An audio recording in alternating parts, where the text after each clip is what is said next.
بسم الله الرحمن الرحيم. الحمد لله رب العالمين، ثم الصلاة والسلام على رسول الله صلى الله عليه وسلم. أما بعد، maantay waxa ay sheekadeedu ku wajahantahay wali waa gobolada sida muuqata baabuurtii badneed ee xamar ka baxaysay waxay keeneen inay cudurka ku faafo ayaga walina goboladiiba hadda geedkiisu aad ugu jira shabeellada haddaan idhaahdo dowlad goboleedka koonfur galbeed, puntland, hirshabeelle, galmudug, intaasba waa ku jira. banaadirna daawalowba barinkiisu ahaa. haddii marka baabuurta la raacayo aan si nidaamsan loo raacin oo maaskigii la qaadan oo aan baabuurtii la isku riixo leela calawiga iyo baraadada iyo baxaya haddii la isku riixo hadda cudurkii saasuu ku faafaya.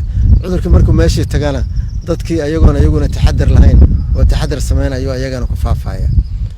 warka jiraa waxay tahay haddii aan ku dhiirigelinayaa dhammaan maamul goboleedyada waxay tahay inay meesha isolation ka sameeyaan, meesha karantiinkana ay sameeyaan, baaritaan xoog lena ay bilaabaan oo ay baaritaan xoog leh ay qaadaanna waa loo baahanya si ay arrintu loo ogaado sida uu u faafay iyo sida uu yahay. dhallinyaradu weli waa iyadii waxaa baabuurka aan fariinka lahayn saaran, waa iyaga waxaa hadba dhinac u leexinaya, waa iyaga waxa aan joojinaynoo dhagxaanta u dhigan. hadda dhallinyaradii waxaa laga rabaa ama gobol ha joogo ama caasimadda ha joogo ama magaalo madaxda ha jooge, waxaa laga rabaa inuu ay dadaalaan oo ay naftoodana badbaadiyaan, waalidkoodana badbaadiyaan, qarankana badbaadiyaan. qodobka kaloo jiraa maanta xoog inaan saaro shalana aan soo taabto waxay tahay qodobka qaadka. walaalayaal ha la ogaado qaadka marka la soo gurahayo dad aan gacnahoodu nadiif ahayn oo in cudurka qabaan laga yaabo ayaa soo dhoofiya, ayagaa soo xirxira, ayagaa isku soo dubarida, ayaga ayaa maantaasoo dhan meel si loo qarinayo waa ogahay in la qarinaye sida loo qarinayo meelaan nadiif ahayna lagu qarinaya oo aan laga malayn karin.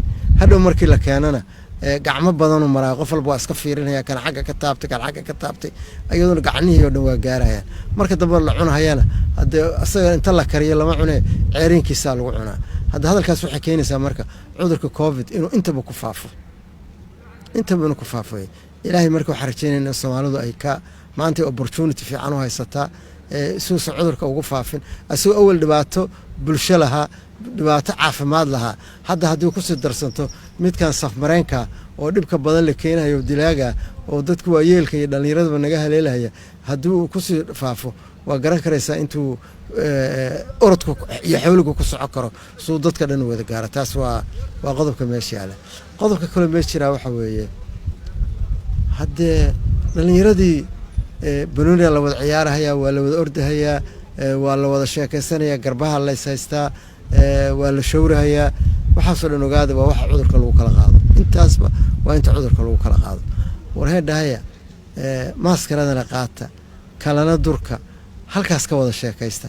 telefoon waxaan waaba la yaabi jiray telefoonkan smartphone markuu soo baxay ayaa waxaa la arkaya wiil iyo gabar isshukaansanayo wax iska shukaansanayaan meeshii wada hadli lahayd waa isla fadhiyaan makhaayada wada fadhiyaan ayay smartphone-ka ka ciyaareen. bar maanta haddee faashinka waa saase smartphone ka sheekaysta, 2 mitirna isku jirsada, maaskadeena qaata.